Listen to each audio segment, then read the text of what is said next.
Bonjour, alors on avait envie de vous partager aujourd'hui les 5 langages de réconciliation. Qui fait un peu, c'est un peu le pendant des 5 langages de l'amour.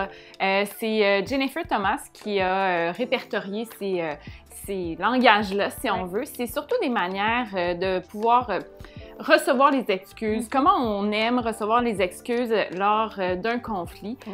Donc, c'est pas nécessairement dans le processus comme tel de gestion de conflit, mais vraiment dans la réparation à la fin.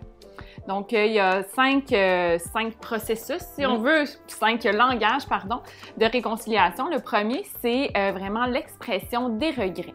Donc, vraiment regretter, nommer en mots verbal les regrets qu'on a. Donc, ça passe beaucoup par la parole à ce moment-là, reconnaître verbalement qu'est-ce que ça a pu créer chez l'autre personne, etc. Puis nommer clairement le mot « je m'excuse »,« je suis désolée ». Ces gens-là, souvent, vont être probablement des personnes qui aiment les paroles valorisantes dans les langages de l'amour. Donc, les mots vont avoir une grande valeur pour eux. Un autre moyen, ça pourrait être la responsabilisation. Donc, se responsabiliser par rapport au conflit, à notre part de responsabilité, justement, le blâme qu'on peut prendre. Donc, pour certaines personnes, ça va être ce moyen-là qui est le plus important. Et il y a aussi la réparation. Donc, par des actions concrètes, certaines personnes vont vraiment sentir que l'excuse est valide dans l'action concrète que la personne en tort aura à faire là, suite au conflit. Oui, et dans les actions concrètes, là, on peut retrouver davantage des actions qui vont être liées au langage de l'amour de la personne. Donc, de cette manière-là, on vient vraiment comme faire une réparation directe et concrète pour l'autre personne.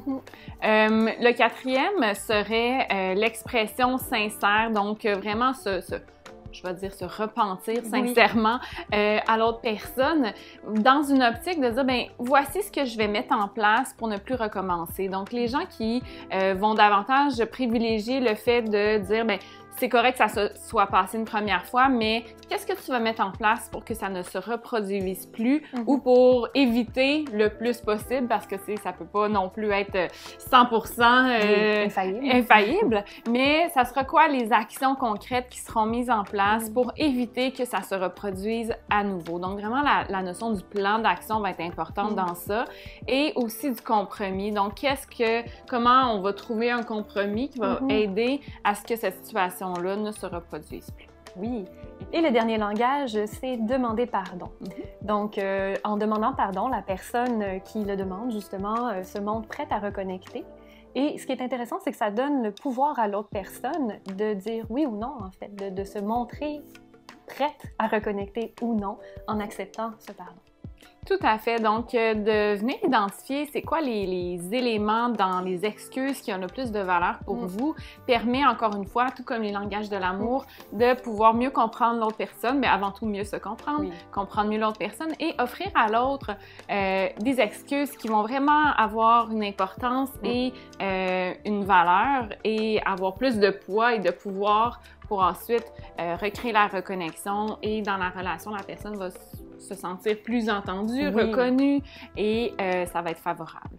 Donc, on souhaite que ça puisse vous aider à mieux vous comprendre et vous découvrir.